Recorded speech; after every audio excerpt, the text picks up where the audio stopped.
Hi, I'm Chris Overstreet, and I have opinions. This is going to be my last political opinion that I share with you before the November elections. As it happens, I went and early voted today, and I'll have a little bit more to say about that at the end of the video, but for right now, let's just focus on what I've been trying to record and failing to record for several days now. Specifically, my last sales pitch to get you to vote to keep Donald Trump out of the White House. I've made several attempts at it, and for one reason or other, technical issues, writing issues, stuttering, they didn't quite get to the point where I could put them on the internet.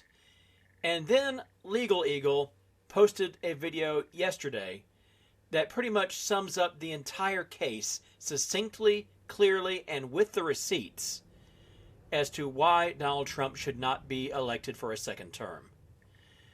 And I agree with practically all of it, except for this part right here. This is a video that I dreaded I would have to make. I was really looking forward to the possibility that the Republican nominee would be anyone other than Donald Trump. If it had been Mitt Romney, Nikki Haley, or even Ron DeSantis, this video endorsement would have simply explained that you should vote for whoever you wanted based on your policy preferences, because from a legal perspective, it would have been safe to vote for either candidate. And it was going to be gloriously clickbaity with probably the same title and thumbnail that I used here.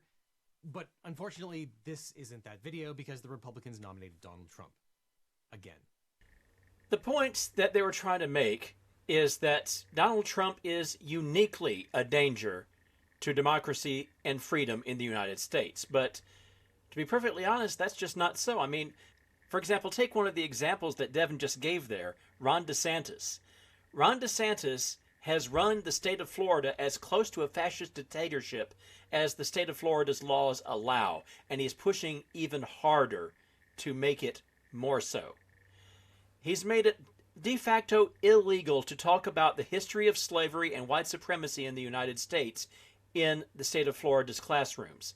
He's literally pushed through a don't say gay law to prohibit classrooms and governments from talking about homosexuality and trans rights. Speaking of trans rights, he's rammed through laws to make it practically illegal for people under 18 to get the hormone blockers necessary for a smooth transition when they reach adulthood, to say nothing of anything else. And it goes beyond culture war issues. He actually tried to use the power of the government as a weapon against corporations that refused to embrace his policies, most specifically the Walt Disney Company. And icing on the cake, in this election right now, there is an item, Amendment 4, I believe it's called, or Item 4, something along those lines. There is a ballot measure to protect the right to an abortion that needs to get 60% of the vote to win in Florida. And DeSantis actually used his Elections Integrity Task Force, basically his private police, to threaten television stations that ran pro-Amendment 4 ads and say that if they keep doing it, they will be shut down. All of this is incredibly autocratic. It's Banana Republic level material. And Ron DeSantis isn't the only one. Here in the state of Texas, this governor, Greg Abbott, Lieutenant Governor Dan Patrick, the Attorney General, Ken Paxton, have all been working together to do the same things, to crack down on the rights of cities and counties to set their own policies, to limit the ability of a person to be registered to vote. Here in Texas, they are actually sending the police out against voter registration efforts. And it just goes on and on. Over 200 bills have been entered into state legislatures in the past 2 years to restrict LGBT rights. Almost entirely in Republican red states. And a lot of them have passed. You've got Senator Tom Cotton of Arkansas, who declares himself a proud Christian nationalist. That's on the par of saying he's a proud KKK member. Josh Hawley stands behind January 6th defendants. The entire Republican House of Representatives delegation, out of over 200 Republican members of the House, only 8 were willing to say that if Donald Trump loses the election, they would certify the result come next January 6th. Friends, it's not just Donald Trump. It's Trump's all the way down.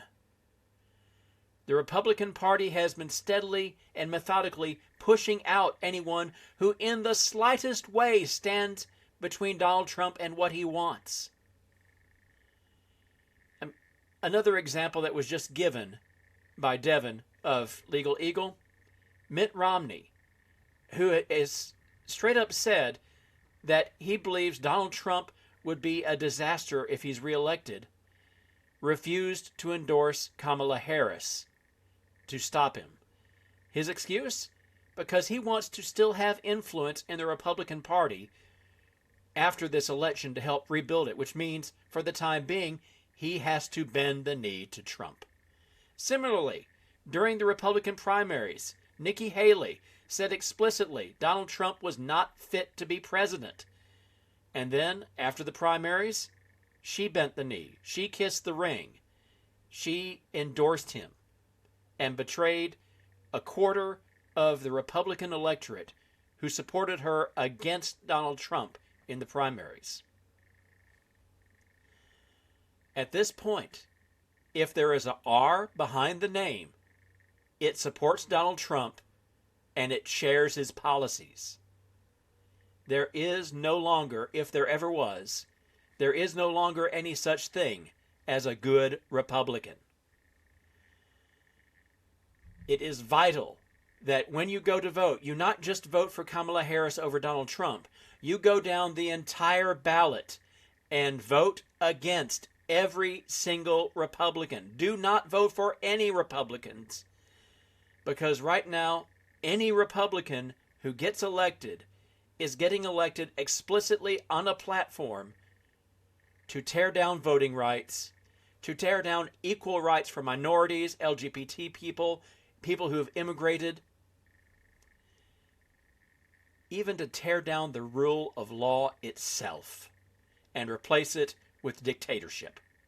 Because remember, that is Donald Trump's avowed goal. One of the things I didn't talk about, I wanted to talk about in the recordings that didn't go forward, was his talking about how there were the enemy within, and in subsequent interviews he actually named Nancy Pelosi and Adam Schiff as the enemy within who needed to be dealt with by the National Guard or, if necessary, the military. Translated, if Donald Trump gets back into office, he's going to do his damnedest to get the military to kill his enemies. And nobody in the Republican Party right now said one word against it. The closest any of them came was, it really won't matter. His running mate, J.D. Vance, didn't even go that far. Well, he speaks his mind. He speaks what he really feels, and that's why people like him. Translated, Vance is on board with using the military to kill his enemies. And it's Trump's all the way down.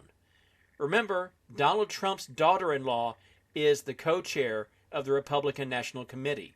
The entire Republican Party is his.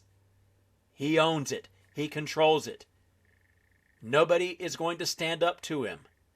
And even if he doesn't get into office, the Republicans who do get into office have their marching orders to do all the shit that he declared he wanted to do. So when you vote, do not vote for any Republican under any circumstances. The one thing that needs to happen in this election is the Republican Party needs to be dealt a defeat so dramatic, so absolute, that the people who are left will have no choice but to say, we need to change if we are going to continue being a national political party. Sadly, and this is my last point, I don't think that's going to happen this election, because when I went to vote today, I live in a very red county in East Texas. in 2016 and 2020, Donald Trump got between 70 and 75% of the vote in this county. And in the surrounding counties, it was over 80%.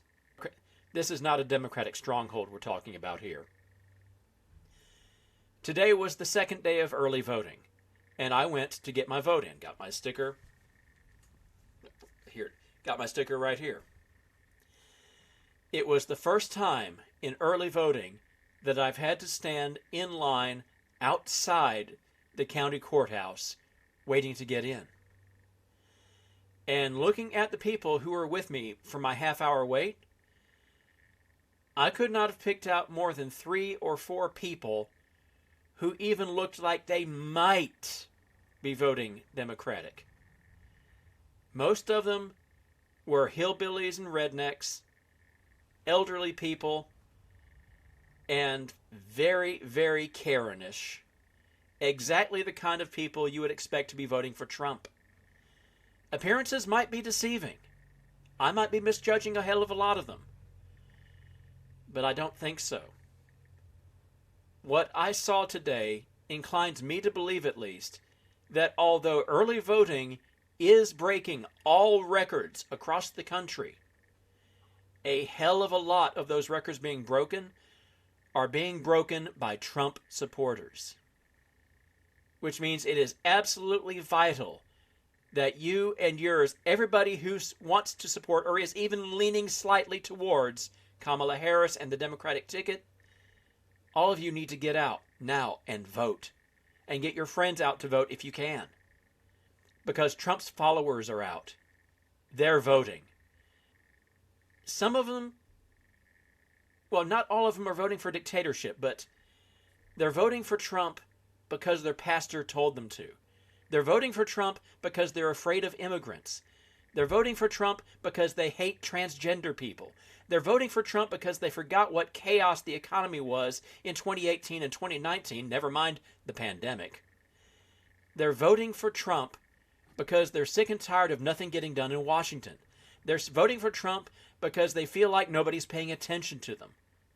They all have their reasons. There are some different reasons. Sometimes they're contradictory reasons.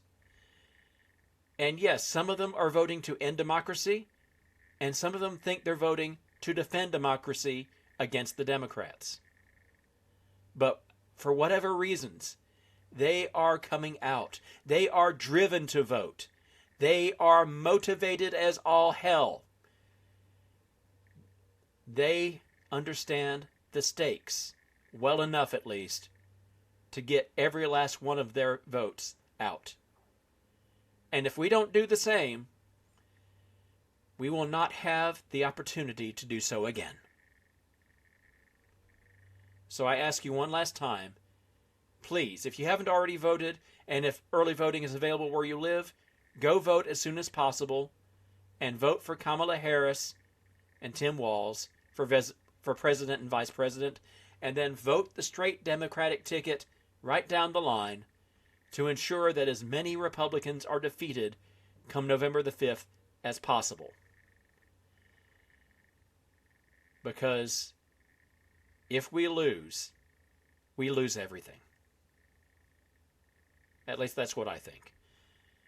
I'm Chris Overstreet, and I have opinions.